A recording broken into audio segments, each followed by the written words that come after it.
ফিরে আসছেন নেইমার। সুখবর ব্রাজিলের জন্য, আগামী অক্টোবরে বিশ্বকাপ বাছাই পর্বে ব্রাজিলের ঐতিহ্যবাহী 10 নম্বর জার্সি পরে মাঠে নামবেন তিনি। তাই ব্রাজিল ভক্তরা এখন খুশি, কারণ ব্রাজিলের এই ঐতিহ্যবাহী জার্সিটি নেইমারের অনুপস্থিতিতে যে অসম্মানের শিকার হয়েছে, এখন তা আর হবে না।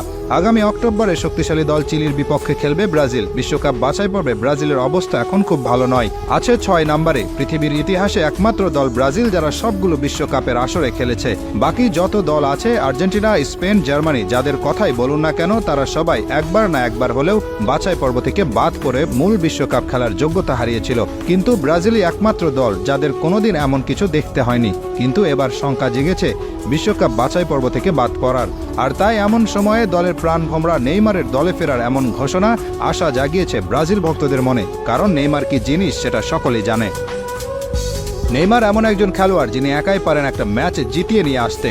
বর্তমানে ব্রাজিল দলে যারা আছেন তারা সবাই মিলে যত গোল করেছেন, নেইমার একাই করেছেন তার চেয়ে বেশি।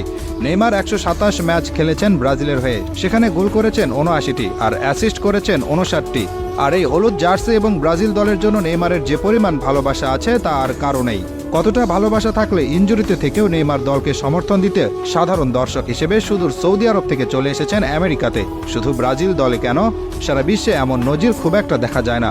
2টি ম্যাচেই তিনি ছিলেন স্ট্যান্ডে, ব্রাজিলের গোলে উৎসাহ দিয়েছেন, উল্লাস করেছেন, এমনকি ছিলেন ড্রেসিং রুমেও। কোস্টারিকার সাথে প্রথম ম্যাচে ড্র করেছিল ব্রাজিল।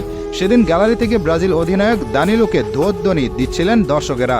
দানিলোও এগিয়ে গিয়েছিলেন তাদের জবাব দিতে, কিন্তু এগিয়ে আসলেন নেইমার, দানিলোকে বুঝালেন, বললেন এই মানুষগুলো ব্রাজিল দলকে ভালোবাসে, তারা এই দলের খারাপ সময়টাই মেনে নিতে পারছে না।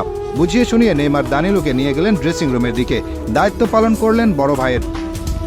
নেইমারের তুলনায় বর্তমান সময়ের ভিনিসিয়াস জুনিয়র আর রদ্রিগো গোজ আসলে কিছুই না। তারা নিজ ক্লাবে যত বড় তারকায় হয়ে যান না কেন, জাতীয় দলের নেইমার যে পারফর্ম করতেন তার সাথে আর কোনো কিছুর কোনো তুলনা হয় না। বিশ্বকাপে কোয়ার্টার ফাইনালে যেদিন নেইমার খেলেছিলেন সেদিন সবাই অবাক হয়ে দেখছিল নেইমার কি জিনিস। 2021 কোপা আমেরিকার ফাইনাল খেলেছিল ব্রাজিল আর্জেন্টিনা।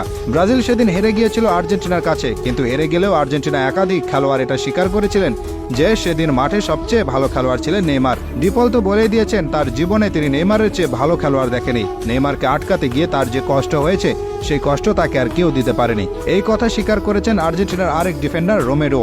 যখন আবার আশার বাণী শোনান যে আগামী অক্টোবরে সম্পূর্ণ ফিট হয়ে তিনি খেলবেন ব্রাজিল জাতীয় দলের হয়ে, তখন ব্রাজিল ভক্তরা আবার আশায় বুক বাঁধে। হতাশায় নিমজ্জিত থাকা এই দলকে আশা দেখান নেইমার। তিনি তো পারেন আশা দেখাতে। কি মনে করেন, নেইমার আসলে কি ঘুরে দাঁড়াতে পারবে ব্রাজিল?